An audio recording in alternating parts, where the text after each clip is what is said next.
You're listening to Skeptoid. I'm Brian Dunning from Skeptoid.com. Berberine, thin body or thin evidence.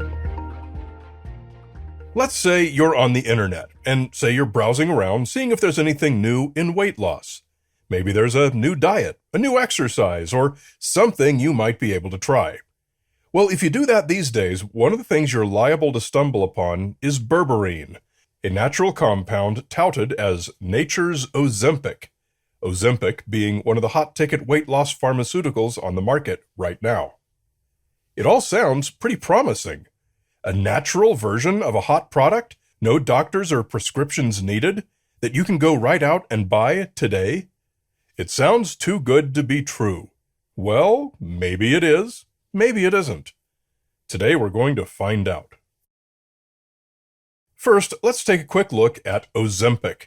Ozempic and another drug called Wegovy with the identical active ingredient contain semaglutide. Semaglutide mimics a hormone called GLP-1 that tells your brain that you're full, making you want food less. This also slows your digestion and causes food to stay in your stomach longer, thus making you actually literally full, and you're often unable to finish a complete meal. Ozempic was originally approved to treat type 2 diabetes, while Wegovy is approved to treat obesity. Although the dosages are slightly different, in practice, both drugs treat both conditions. It's just that one's approved for one and the other's approved for the other. So now let's have a look at berberine. Is it indeed a naturally occurring version of Ozempic? Is berberine a GLP-1 receptor agonist? Well, let's see. It is a naturally occurring compound found in a number of plants, including the barberry, golden seal, and the Oregon grape. Chemically, it's an isoquinoline alkaloid, and in the past, it's been used as a yellow dye. If none of this sounds like it's a GLP-1 receptor agonist, that's because it's not. Some naturopaths and other alternative practitioners have tried to sidestep this by claiming that berberine may enhance the body's natural production of GLP-1, but there's never been either evidence or biochemically plausible basis for this. Chemically, berberine and semaglutide have nothing to do with one another. Pharmacologically, they're about as different as two compounds can get. So we have one answer very early in this episode. No, berberine is not a natural form of Ozempic. Not remotely, not even a tiny bit. Berberine does not mimic GLP-1 and does not have any of the effects that Ozempic or Wegovy might have. Firm no. Hard pass. Next question. While it's one thing to establish that berberine doesn't do what Ozempic and Wegovy do, that says nothing about the larger and more important question. Does it help you lose weight? Perhaps through some other mechanism. According to countless videos and influencers on TikTok and other social media, berberine does cause you to lose weight, but it also treats just about everything else. Influencers say berberine treats high cholesterol, insulin resistance, and more. On the websites of companies selling berberine supplements, I found it increases energy levels, improves cardiovascular health, supports your immune system. Of course, one of the classic standbys. Promotes gastrointestinal microbial balance, regulates cholesterol levels, healthy aging. Whatever that means. Decreases abdominal fat and waist-to-hip ratio, helps your liver metabolize fat, promotes healthy skin, promotes hormone balance like insulin and testosterone. These are from only 2 web pages. I'm sure I could easily find more.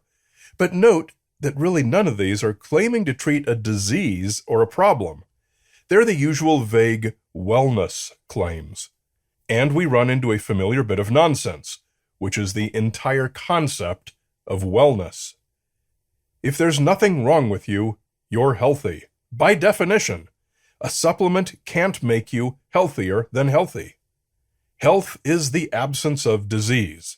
And in the absence of disease, you've nothing to treat. The only reason to take any wellness supplement would be in hopes of achieving super health, weller than well, less than zero disease. Be skeptical. So how can we find out if berberine actually provides any useful pharmaceutical benefit for people who are suffering from some condition? Well, one way is to search public health databases to see what papers have been published about berberine, and to see what clinical trials might be underway to study its usefulness. Unsurprisingly, much of what you'll find is published by naturopaths or other alternative practitioners, and the bulk of it comes out of China, where berberine is considered a part of traditional Chinese medicine. I did find 2 meta-analyses of many studies that tried berberine as a treatment for a variety of conditions, including type 2 diabetes and obesity. Both studies found a statistically significant benefit from using berberine for weight loss.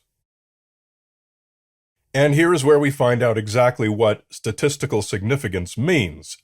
On average, across all of those studies that looked at berberine for weight loss, study participants dropped an average of 1/4 of a point of BMI, the body mass index, one popular metric for obesity. That equates to roughly 2 pounds of body weight, or a bit less, depending on your height and weight for a typical large, chunky person. And this is without any context. What else was being done for these participants? Did they exercise? Did they diet? How was it managed? What was the dosage, and for how long did they take it? Things like that were different in all the studies. By contrast, people on a prescription regimen of semaglutide, Ozempic or Wegovy, lose an average of 4.61 BMI units in a year. That's 18 times as much weight lost, or for our hypothetical large chunky person, almost 40 pounds. When someone drops 40 pounds, you notice it. When someone drops 2 pounds, on the other hand, well, most of us fluctuate that much just during a normal day, without it being noticeable. Statistical significance, at least in this case, still doesn't even mean noticeable, and is certainly not the result that anyone who takes berberine for weight loss is hoping for. Unlike a lot of supplements that people take, berberine is actually pharmacologically active. It does interact with your body biochemically and can make things happen. That means that it has side effects, and it also means that interactions, potentially dangerous ones, are possible. Nausea and diarrhea are the most common side effects. Paradoxically, attempting to treat diarrhea is one thing some people take it for. But it's when you're already taking other medications that the real problems arise. Metformin is another drug that some people with diabetes take, and it's also prescribed more and more often for weight loss. Someone thinking they might wish to turbocharge those effects by taking berberine on top of their metformin could be asking for real trouble with a severe drop in blood sugar.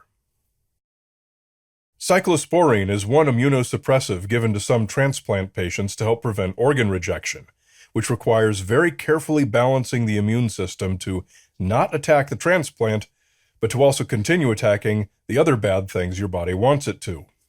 Studies show that berberine can increase the effects of cyclosporine, thus suppressing the immune system more than is wanted, leaving the body vulnerable to all manner of infections, which can be lethal for a transplant patient.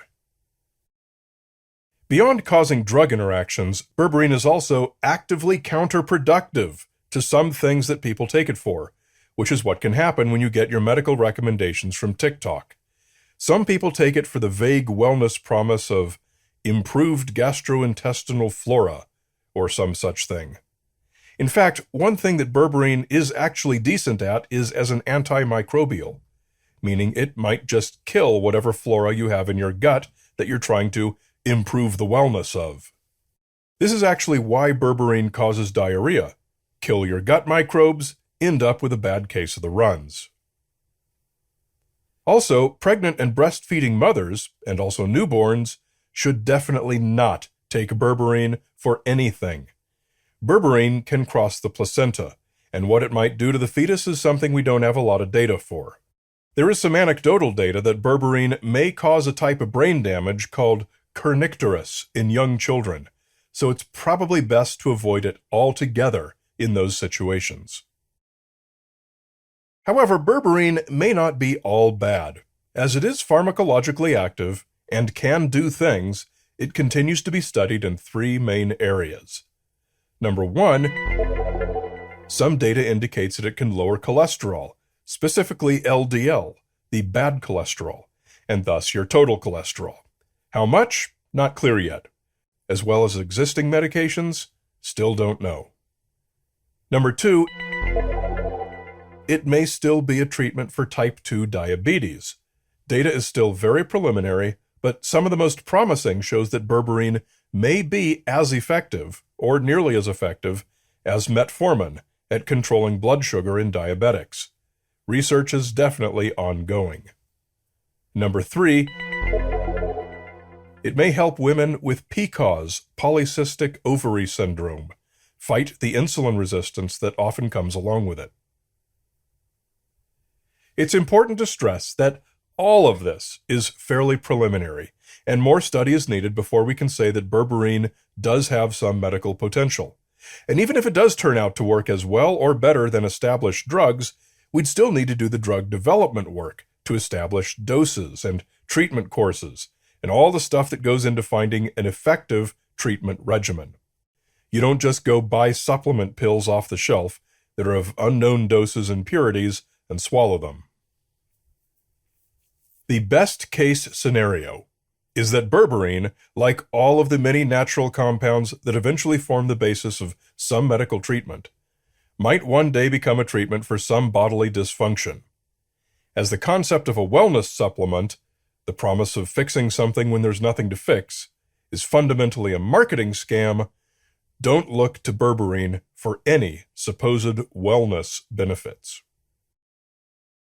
I do want to make one final point that is, I don't think, mentioned often enough in articles debunking miraculous claims for certain supplements and alternative therapies, and that's that in all probability, a normal person taking a normal amount of berberine for any of the usual reasons is very unlikely to have any ill effects.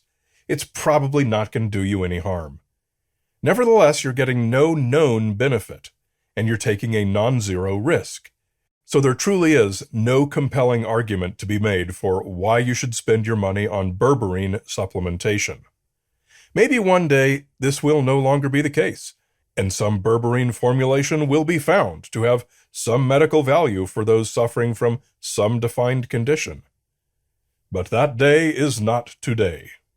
Save your money. We continue with some of the actual TikTok videos promoting berberine, and how these videos are targeted almost entirely at women, in the ad-free and extended premium feed. To access it, become a supporter at skeptoid.com/gopremium.